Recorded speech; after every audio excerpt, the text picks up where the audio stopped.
Olá, amigos da TV Humana, sou Anísia Ontem e você está aqui comigo nos Limites da Eternidade, onde eu foco passagens importantes, assim como demonstro, sob uma ótica diferente, todo o Antigo Testamento. Neste momento, eu estou falando do profeta Jeremias e tudo aquilo que aconteceu com ele depois que ele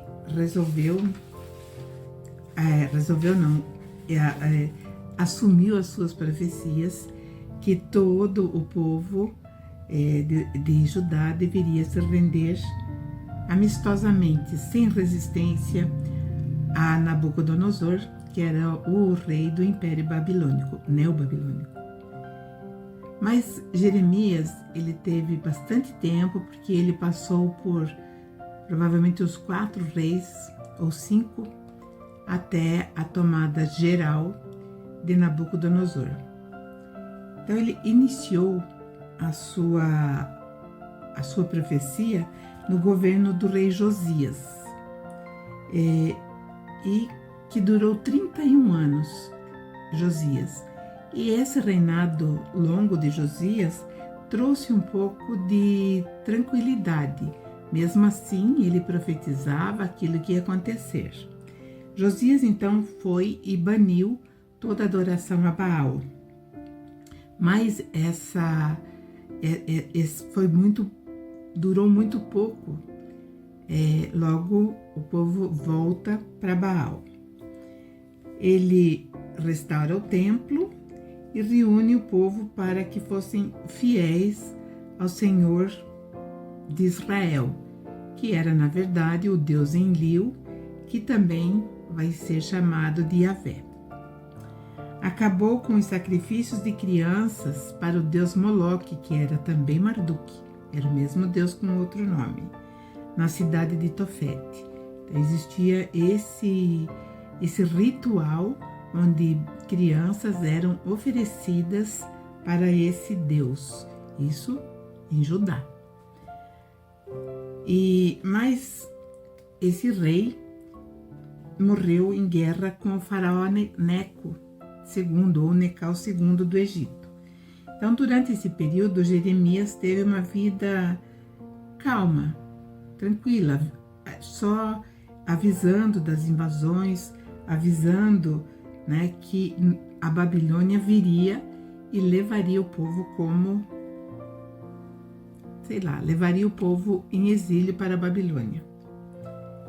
E aí, com a morte de Josias, vai assumir o seu filho, que se chamava Joacás. E Joacás, embora não fosse o primogênito, fosse 2 anos mais novo que o primogênito, ele assumiu, isso no ano de 609. Nesse ano de 609, praticamente o Império Neobabilônico está batendo toda aquela região. Mais o faraó Necau II do Egito depôs e substituiu então por Joaquim, que era o primogênito, e ficou 11 anos no trono. E esse rei Joaquim, ele enfrentou grandes conflitos com os poderes rivais, principalmente com aqueles que queriam invadir a Babilônia, queriam invadir Judá, incluindo Babilônia.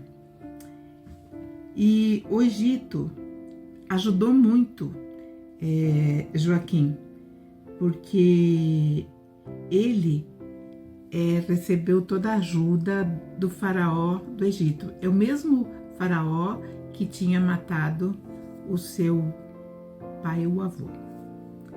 Bom, mas o Egito, ele mantinha também uma considerável parcela do antigo Império Neo-Assírio. E eles estimulavam, assim, a facção pró-Egito em Judá. E Joaquim apoiava amplamente. E o Egito, nesse momento, ele era inimigo da Babilônia. O Nabucodonosor não via com bons olhos. Ele estava esperando o momento certo para atacar o Egito e matar lá o Necal II. Bom, quando Nabucodonosor venceu em Carquemes, que é a vitória, que daí ele vai para cima do Egito, ele vai devastando tudo e ele entrou no reino de Judá, tornando vassala por 3 anos.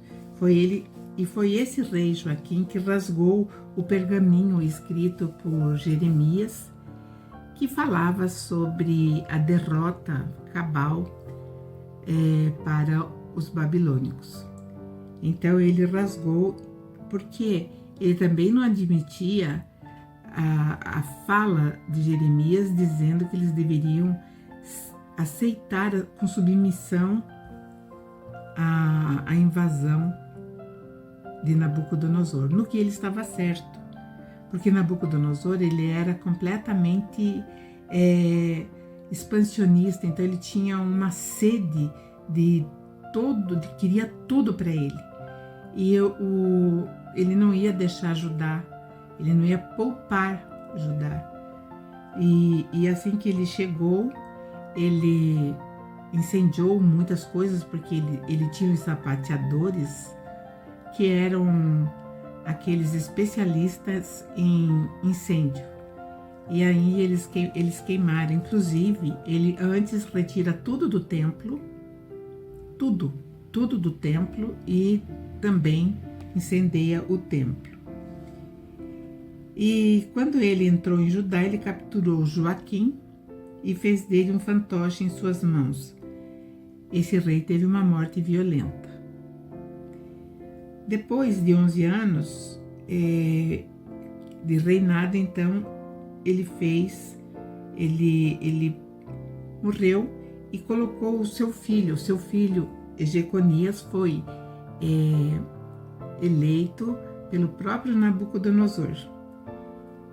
E foi ele, então, que ficou como um rei fantoche também nas mãos de Nabucodonosor. Ele tinha 18 anos quando ele assumiu e ficou assim por 11 anos. Então foi o último rei de Judá. Aí o Império Babilônico tomou toda aquela região. Agora, Jeremias, em alguns momentos, ele dramatizou a ruína de Judá. E então ele foi lá, fez um vaso de barro, isso tudo dentro das ordens do Senhor de Israel. E ele foi para a porta de entrada, que se chamava Porta do Sol, no Vale do Ben-Hinnom, advertindo os moradores de Jerusalém e o rei de Judá também, que seriam punidos por profanarem aquele lugar onde queimavam incenso para outros deuses e encheram o lugar de sangue de inocentes, que era o caso dos holocaustos ou sacrifícios com as crianças. E ali então eles edificaram colunas para Baal, Marduk, e ofereciam então essas crianças. Porém, todos eles, segundo Jeremias, foram enganados por esse Deus. As sanções seriam severas, segundo as profecias de Jeremias.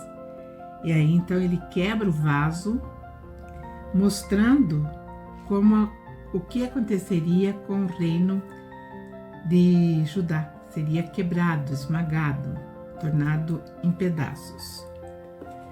E quando ele falava isso, tinha um homem chamado Passur, que ele era filho de um sacerdote, que o pai dele foi nomeado como presidente do templo. Então já tinha mudado todas as normas, o templo já tinha um presidente. Então esse filho desse sacerdote, chamado Passur, o filho, né? Feriu Jeremias e colocou ele no tronco. Deixou lá no tronco. E ele apanhou bastante. Onde ele foi retirado no dia seguinte. E Jeremias disse ao agressor, que era o Passur, que o Senhor não o chamava de Passur, mas pelo nome de Magor-Messabibe, nome de outros tempos, que ele e seus amigos morreriam também pela espada do rei da Babilônia. Então, Magor-Messabibe era um nome antigo de Passur, e o Senhor o conhecia, porque ele já deveria ter feito, vamos dizer assim, várias ações ruins. E além de perderem todas as riquezas acumuladas, segundo as profecias de Jeremias, eles seriam completamente retirados do cenário do reino de Judá. O rei Zedequias mandou Jeremias para outro homem, também chamado Passur, a outro oficial, filho de um sacerdote, para que ele respondesse por que Nabucodonosor estava guerreando com Judá. Ele não entendia por que Nabucodonosor, naquele momento, estava assim tão interessado em entrar em Judá e tomar. A resposta que veio através da profecia foi o anúncio de um período difícil para Judá pela fidelidade que prestavam ao Senhor Baal, assim mudando os planos e a implantação do projeto estabelecido há muito tempo, lá no início com Moisés. Passado tempos, quando Joaquim, como eu falei um pouquinho antes, era rei e Nabucodonosor já havia exilado os príncipes de Judá, assim como os carpinteiros e ferreiros. Então todas essas pessoas que eram especializadas em carpintaria e também como ferreiro, ele levou. E Jeremias, por meio da profecia, anunciou que o cativeiro imposto pelo rei da Babilônia se estenderia por 70 anos. E que o templo seria destruído, e isso levou ao agravamento da sua vida diante das autoridades de Judá, que queriam que ele fosse morto. Mas alguns anciãos ainda, que mantinham a tradição, defenderam o profeta. E outra vez, Jeremias vai aconselhar ao povo de Judá se submeter ao rei da Babilônia. E teve um trabalho muito grande para dissipar as profecias de um profeta chamado Ananias, que dizia que o rei da Babilônia, Nabucodonosor, perderia a guerra e depois de 2 anos, tudo que fora levado para a Babilônia voltaria para Judá. Era um sonho muito grande, porque a força dos exércitos de Nabucodonosor eram imbatíveis, não tinha como ele sair perdedor. Mas esse Ananias, ele estava ainda querendo agradar uma parte das autoridades de Judá.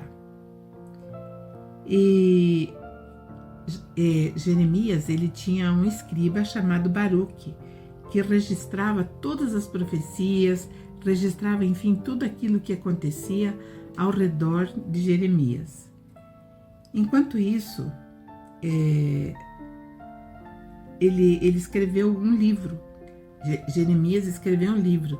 Evidentemente que ele ditou esse livro a Baruque, e esse livro tinha tudo que ia acontecer, que ele ouviu do Senhor de Israel. Então ele falava nesse livro que toda a população seria levada para a Babilônia e não haveria como evitar que isso acontecesse. E isso causou um grande rebuliço, e os príncipes disseram a Baruque para se esconder com Jeremias. alguns príncipes que também eram favoráveis a Jeremias. Enquanto isso, Elisama, que era um escriba do rei, ficou com o livro e foi, né, ler para o conteúdo para o rei.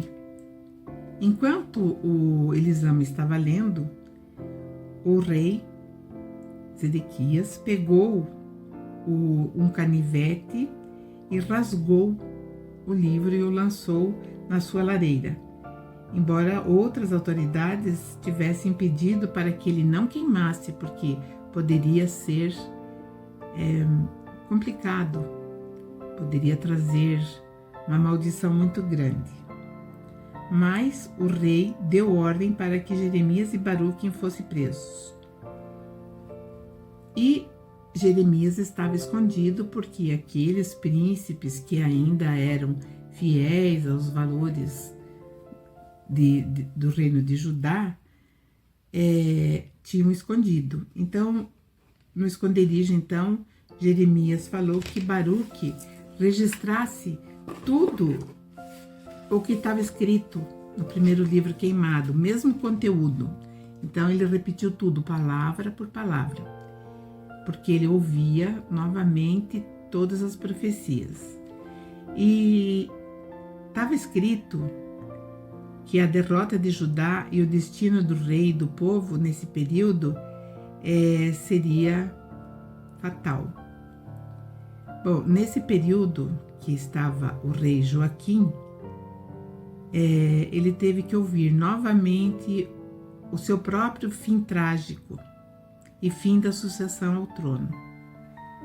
Jeremias saiu de Jerusalém para ir até a terra de Benjamim para resolver uma questão possivelmente de uma herança que tinha.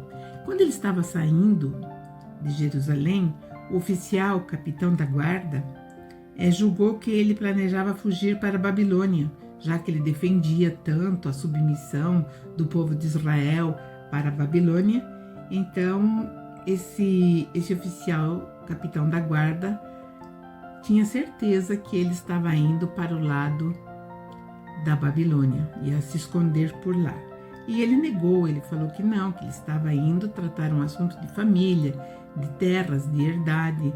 Mas enfim, ele foi preso e colocaram na casa de um homem chamado Jonathan, que era escrivão. E essa casa, durante esse período todo turbulento e confuso, tornou-se então uma prisão, um cárcere, onde o profeta permaneceu algum tempo. Então, enquanto ele ficou lá, ele ficou apenas no cárcere. E aí o rei pensou direito e mandou que soltassem Jeremias e o colocassem no átrio da guarda, ou seja, num grande pátio. E lhe deram uma ração de pão por dia até quando, por falta dos grãos, acabou a distribuição de pão em toda Judá, porque Nabucodonosor tinha sitiado completamente Judá e então não podia entrar ninguém e sair também ninguém. Então não entrava e não saía. Tudo que estava lá dentro, com o tempo, foi ficando escasso, porque não entrava também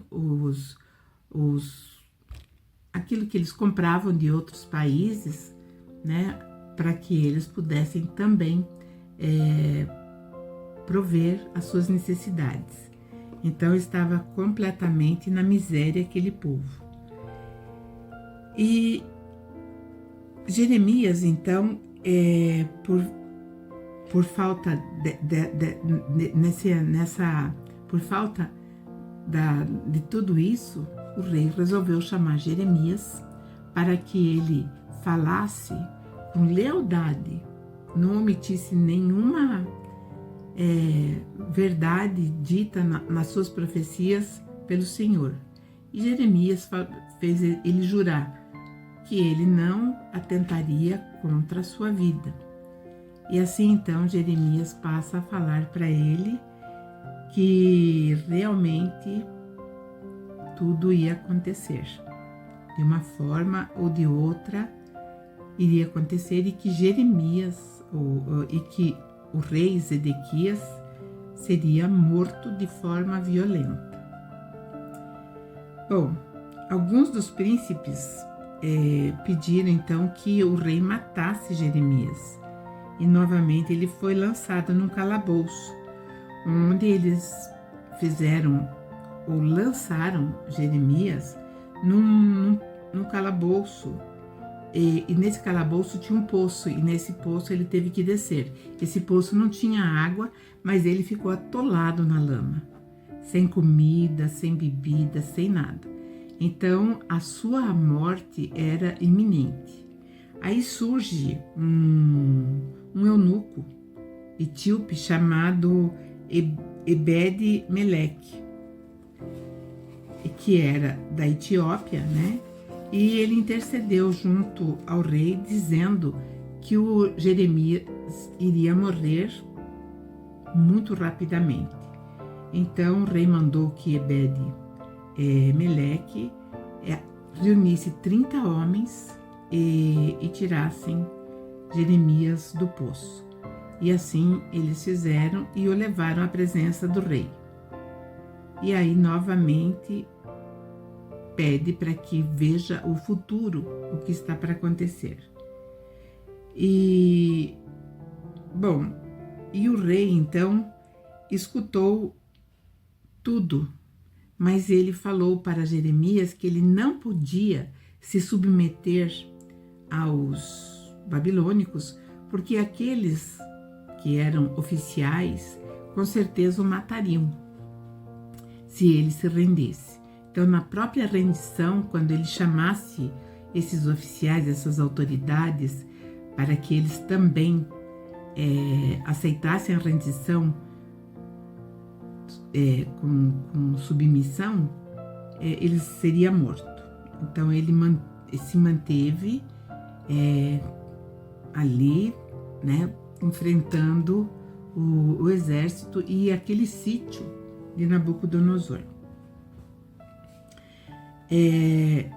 Mas quando Jeremias abriu tudo o que ia acontecer e depois saiu, o rei Zedequias falou: olha, eu sei que quando você sair daqui irão te perguntar o que nós conversamos, e você não pode dizer para ele o que nós falamos realmente.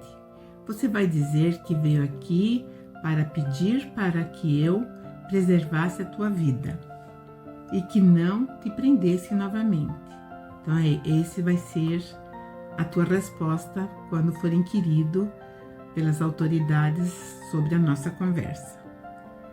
E Jeremias, então, permaneceu ali, naquele átrio, até que Jerusalém fosse tomada por Nabucodonosor. Nabucodonosor, quando chegou ali, ordenou ao seu capitão da guarda, que também era sua guarda pessoal, chamado Nebuzaradã, que fosse bondoso com Jeremias, que não o maltratasse e que falasse sempre gentilmente com ele. Não sei por que Nabucodonosor teve essa benesse para com o profeta Jeremias.